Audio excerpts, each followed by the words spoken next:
Lectura del Santo Evangelio según San Lucas. Jesús, al entrar al templo, se puso a echar a los vendedores, diciéndoles: Está escrito, mi casa será una casa de oración, pero ustedes la han convertido en una cueva de ladrones. Y diariamente enseñaba en el templo. Los sumos sacerdotes, los escribas y los más importantes del pueblo buscaban la forma de matarlo, pero no sabían cómo hacerlo, porque todo el pueblo lo escuchaba y estaban pendientes de sus palabras. Palabra del Señor, gloria a ti, Señor Jesús. Desde un punto de vista podríamos decir que era fantástico que el templo esté lleno de gente, tantas personas circulando, yendo y viniendo. Era un lugar importante de encuentro con los demás. Sin embargo, había un problema importante. Dios no era el centro. Otras eran las motivaciones. El templo se había convertido en un mercado. Muchos iban, quizá pensando que con ello agradaban a Dios, ofreciendo sus sacrificios animales, pero no se encontraban con el Señor. A Dios le llegaba solamente el humo de los animales sacrificados, pero no el amor de sus hijos. Se habían olvidado que el verdadero sacrificio no era entregarle algo a Dios, sino entregarle la propia vida, el amor, todo nuestro ser. Este templo antiguo es figura de la iglesia. Y hoy nos podemos preguntar, ¿cómo soy cuando me acerco a rezarle a Dios? ¿Me acerco a Él con frecuencia? ¿Le expreso mi amor? ¿Busco día a día que mi sacrificio sea un corazón arrepentido, deseoso de cambiar, lleno de amor? ¿O muchas veces solamente voy por cumplir, por rutina, para sentirme bien conmigo mismo y no para encontrarme con Dios? No olvidemos que nosotros también somos templos del Espíritu Santo. No profanemos nuestro templo, no lo convirtamos en un mercado donde solo nos preocupamos por las cosas que se acaban, por el tener, por el poder y por el placer, donde el amor a Dios queda recluido a la última esquina. Que sea en nuestro interior donde crezca cada día más el amor a Dios, donde Él sea lo más importante en nuestras vidas. Soy el Padre Juan José Paniagua y les doy a todos mi bendición en el nombre del Padre y del Hijo y del Espíritu Santo. Amén.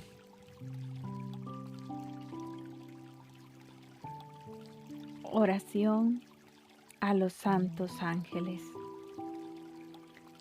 Venid, santos ángeles, tocad la frente de quienes leemos los escritos de la sierva de Dios, Luisa Picarreta, para sellar en nuestras frentes el Espíritu Santo y así infundir en nosotros la luz para que podamos comprender las verdades y el bien que estos escritos contienen. Luz de la sabiduría eterna, revélanos el gran misterio de Dios Padre y del Hijo, unidos en un solo amor. Lucas 19:45. Habéis convertido la casa de Dios en una cueva de bandidos. Jesús, al entrar al templo, se puso a echar a los vendedores.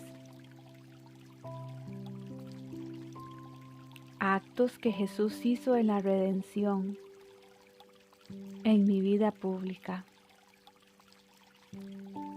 No hubo un acto que yo hiciera estando en la tierra, en que no pusiera mi voluntad como acto primero, para restablecerla en medio de las criaturas.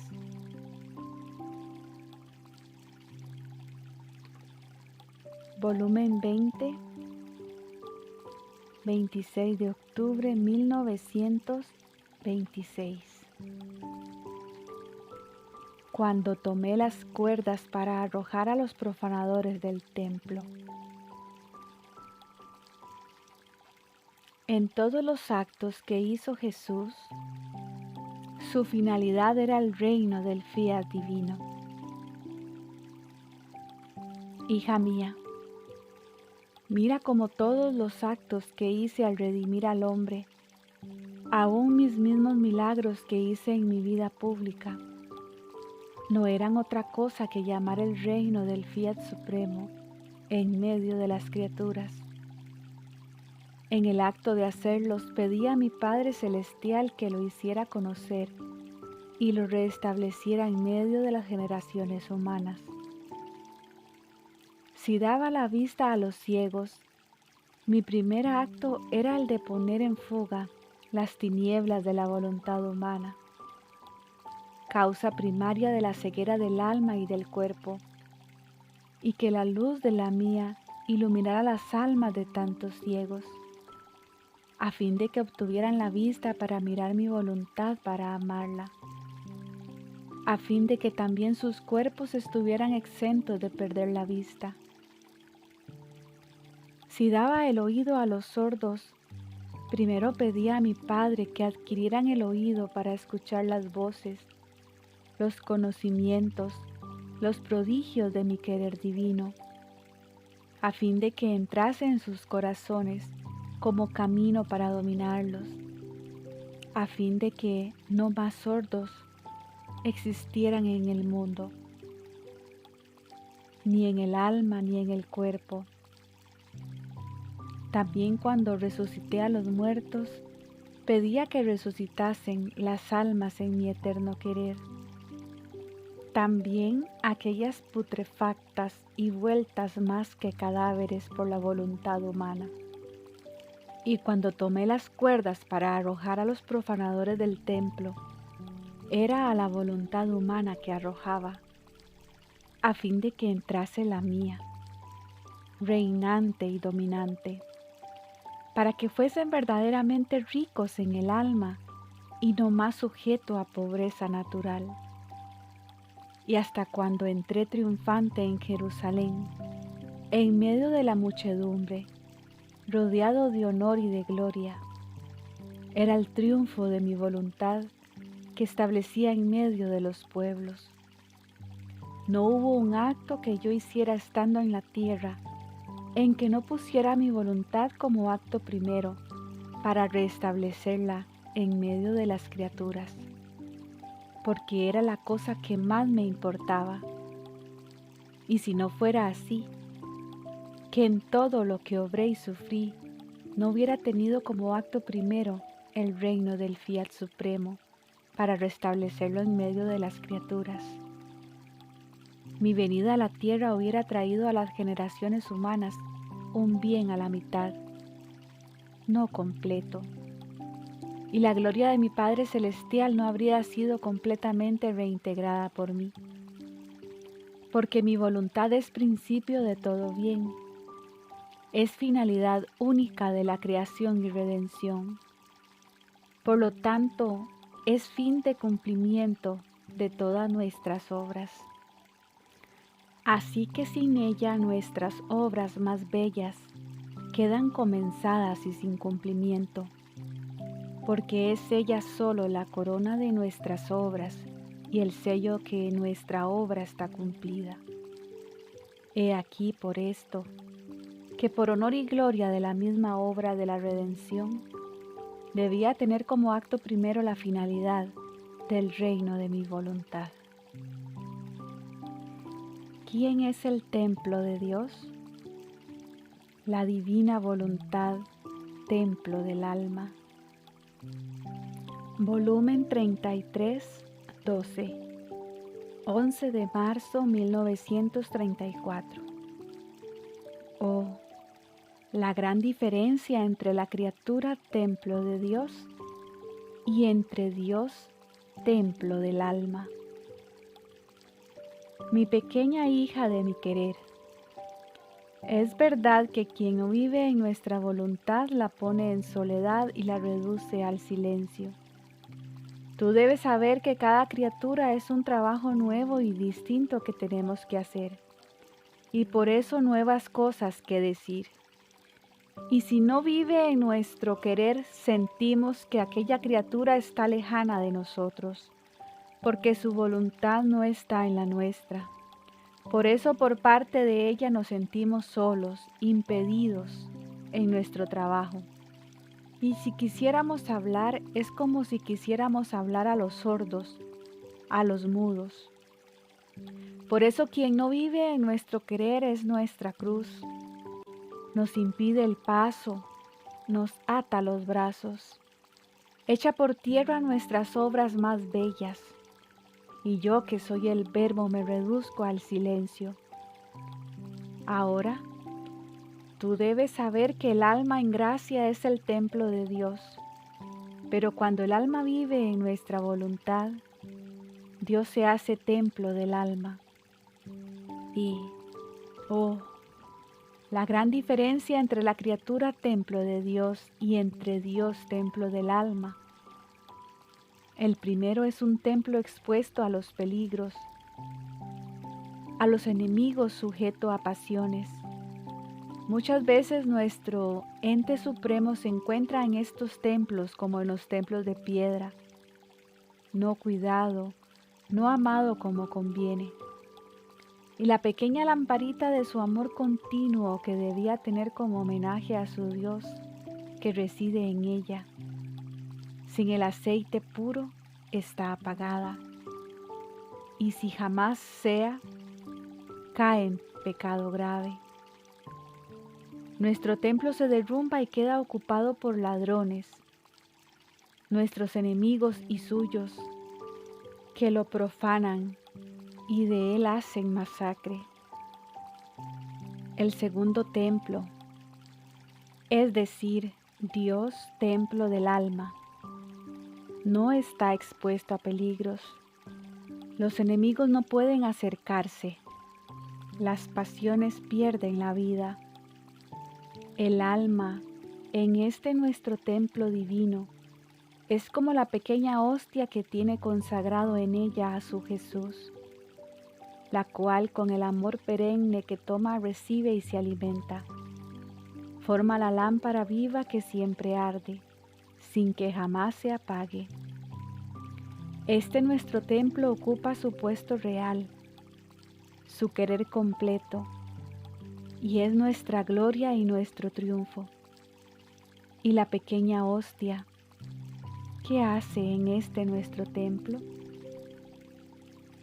Ruega, ama, vive de voluntad divina, suple a mi humanidad sobre la tierra, toma mi puesto de penas, llama a todo el ejército de nuestras obras para hacernos cortejo. La creación, la redención las tiene como suyas y hace de comandante sobre ellas. Y ahora nos las pone como ejército alrededor en acto de oración, de adoración. Ahora como ejército en acto de amarnos y glorificarnos. Pero ella siempre a la cabeza para hacer lo que quiere que hagan nuestras obras. Y termina siempre con su estribillo tan agradable a nosotros. Tu querer sea conocido, amado y reine y domine en el mundo entero.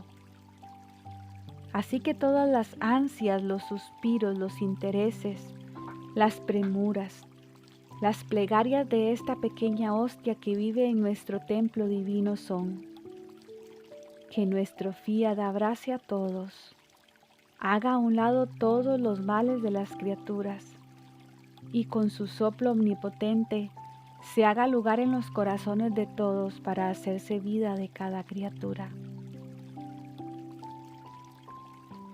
Lucas 19:46. Está escrito: mi casa será una casa de oración, pero ustedes la han convertido en una cueva de ladrones. Volumen 8, diciembre 25 de 1908. Para hacer nacer y crecer a Jesús en nuestro corazón. El mejor modo para hacerme nacer en el propio corazón es vaciarse de todo.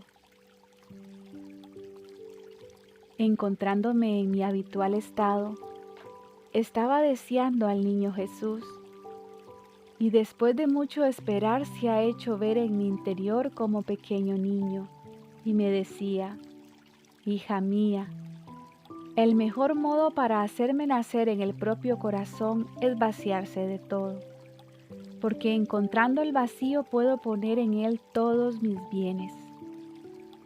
Y solo puedo permanecer ahí para siempre si hay lugar para poner todo lo que me pertenece, todo lo mío en ella. Una persona que fuera a habitar a casa de otra persona solo se podría sentir contenta cuando en aquella casa encontrara espacio para poder poner todas sus cosas. De otra manera se volvería infeliz. Así soy yo. La segunda cosa para hacerme nacer y acrecentar mi felicidad es que todo lo que el alma contiene, sea interno o externo, todo debe ser hecho para mí. Todo debe servir para honrarme, para seguir mis órdenes, porque si aún una sola cosa, un pensamiento, una palabra no es para mí, yo me siento infeliz y debiendo ser dueño me hacen esclavo. ¿Puedo yo tolerar todo esto?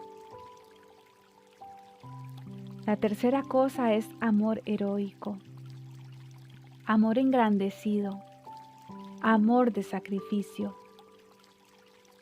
Estos tres amores harán crecer en modo maravilloso mi felicidad, porque el alma se arriesga a hacer obras superiores a sus fuerzas, haciéndolas únicamente con mi fuerza. Estas las engrandecerán, con hacer que no solo ella, sino también las demás me amen, y llegar a soportar cualquier cosa, aún la misma muerte, para poder triunfar en todo y poderme decir, no tengo nada más, todo es solo amor por ti. Este modo no solo me hará nacer, sino que me hará crecer y me formará un bello paraíso en su propio corazón. Mientras esto decía, yo lo miraba, y de pequeño, en un instante se ha hecho grande, de modo que yo quedaba toda llena de él, y todo ha desaparecido. Lucas 19, 45-46. Entrando en el templo comenzó a echar fuera a los que vendían, diciéndoles, está escrito, mi casa será casa de oración, pero vosotros la habéis hecho una cueva de bandidos. Volumen 7, noviembre 16, 1906. Diferencia que hay entre las ofensas de los religiosos y las de los seglares. Encontrándome fuera de mí misma veía las tantas ofensas que cometen los sacerdotes y personas religiosas, y el gran desagrado que el bendito Jesús sentía por ellas. Entonces yo, casi asombrándome, he dicho, dulce vida mía, es verdad que las personas religiosas te ofenden, pero a mí me parece que los seglares te ofenden mayormente. No obstante, muestras más disgusto por las ofensas de aquellas que por las de estos. Parece que eres todo ojos para mirar todo lo que hacen los primeros y aparentas no ver lo que hacen los segundos. Y él, hija mía, tú no puedes comprender la diferencia que hay entre las ofensas de los religiosos y la de los seglares. Por eso te asombras. Los religiosos han declarado pertenecerme, amarme y servirme, y yo les he confiado los tesoros de mi gracia, y a otros los tesoros de los sacramentos, como es el caso de los sacerdotes. Ahora, fingiendo en lo exterior que me pertenecen, en su interior, si es necesario, están lejos de mí. Aparentan amarme y servirme. En cambio me ofenden y se sirven de las cosas santas para servir a sus pasiones. Por eso soy todo ojos para no dejarlos desperdiciar mis dones, mis gracias. Pero a pesar de mis premuras llegan a malgastar mis dones aún en aquellas mismas cosas externas, con las que externamente parece que me están glorificando. Esta es una ofensa tan grave que si tú la pudieses comprender, morirías de aflicción. En cambio los seglares declaran no pertenecerme, no conocerme y no quererme servir. Y esta es la primera cosa, que están libres del espíritu de hipocresía, la cosa que más me disgusta. Por eso, habiéndose ellos declarado, no les he podido confiar mis dones, si bien la gracia los exhorta y les hace la guerra, pero no se han donado porque no la quieren. Sucede como a un rey que ha combatido para liberar a los pueblos de la esclavitud en la cual eran tenidos por otros reyes.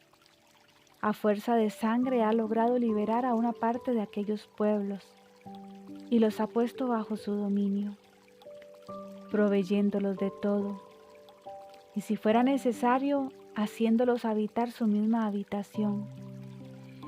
Ahora, ¿de quién se desagradaría más si lo ofendieran?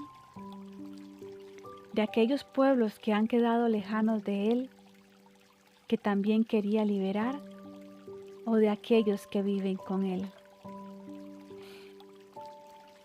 Hágase tu voluntad, como en el cielo, así en la tierra. Venga tu fiat, tu voluntad sea conocida. Fiat.